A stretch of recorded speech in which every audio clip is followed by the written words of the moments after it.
And to Iran, which has charged around 1,000 people with unrest for their part in the women's rights and anti-government protests.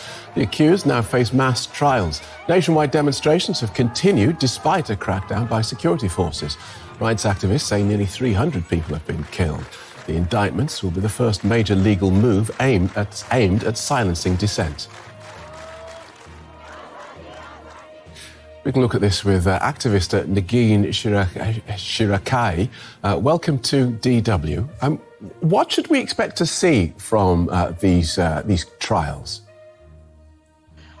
We've seen them before in 2009 after the disputed presidential election. The process is quite unfair. So what the Iranian government has done throughout years is they created a list of lawyers that are loyal to them, and such cases can be only advocated by them.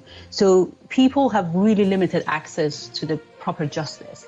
And the lawyers they can choose are already linked to the government. And this is really worrying for us at the moment. We have cases that they are really severe punishment for something as simple as having a text talking about something like around violence, not even the text itself doesn't even address or saying like you should do violence, but even the wordings get as close as possible, then the cases becomes really severe. And we are really worried that there will be execution, because Iran is one of those countries that have the highest level of execution each year around the world. And so it would be televised. That's another aspect of it, because they want to create this kind of fear in the public that if you don't listen to us, if you don't stay inside the houses, we would do brutal things to you. But so just forgive me for interrupting. Just to be clear, there is a possibility of death sentences being imposed for taking part in these riots. Yeah, definitely, because the way they are building these cases, I've been in touch with some families in Iran that are trying to find a proper lawyer for their children. But like, for example, one case is just a mention of a friend of his saying to the boy that we should go and, create a cocktail Molotov or something. And there's nothing else in it. But even mentioning that, even as a joke, became a massive part of his case. And now the lawyers are saying he has to sign something and say he's, condemning all of these. And that's we know that we're going to lead to quite severe punishment at the end. And execution, unfortunately, and death penalty is part of that. And you mentioned that these trials, these mass trials, are to be televised. Are they therefore likely to deter protesters who are still out there on the streets?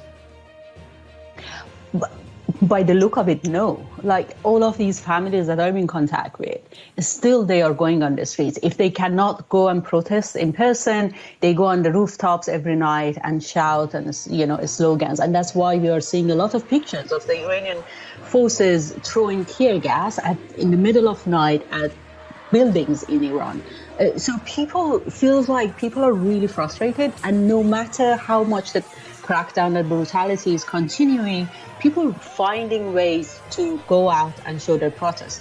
It's been 6 weeks. Nobody expected it to last this long. Every night, every day, there are protests across the countries. They're limited now. Their numbers are not like 300 cities at the same time. It's like 20 to 30 cities. But all of the universities around the country, they are having a lot of protests, and the students are being arrested every night. Okay, thank you so much for joining us. That's activist Negin Shirakai. And for more on this, we will now be talking to Yalda Zarbak. She's head of DW's Persian service. Good to have you on the program, Yalda. So, a public trial for more than 1,000 people in Tehran. What can we expect to see from this process? We've already seen that over the weekend, the first public trials have started for 6 young men. They're saying thousands will be tried only in the capital, but there are another thousands to be expected in the other cities and the provinces. And these 6 so far young men, they are charged with what they usually do is charging with war against God and corruption on earth. This is very worrying because. Two of them, one 70-year-old and one 22-year-old, have been sentenced to death so far. And after just a short hearing. So we have to really realize that these are not fair trials that are hold. It's not what we can expect. There is no access to any lawyer, and it's kind of pre-written and scripted scenarios, and they are being forced by torture in the end. And we know that it's the practice for the last 40 years to confess and to sign these forced confessions. So Yalda, seeing this then, what impact might it have on the ongoing demonstrations in major Iranian cities right now? You know, you've mentioned earlier the warning by the chief commander of the Revolutionary Guard Corps warning the young people, especially youth, not to join the protests, not to, saying this is the end of the protest. But this will not hold people back to continue. And the people in Iran, they're not talking about protests anymore. They're talking about revolution.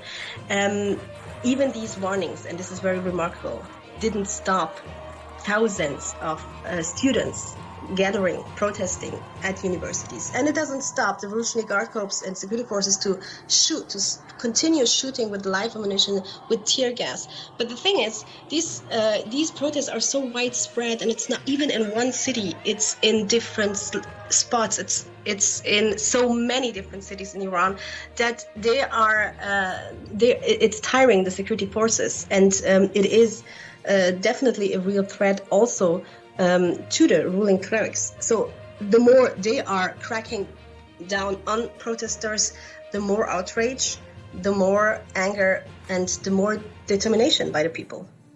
All right, that's Yalda Zabak, DW's head of the Persian service. Thank you, Yalda.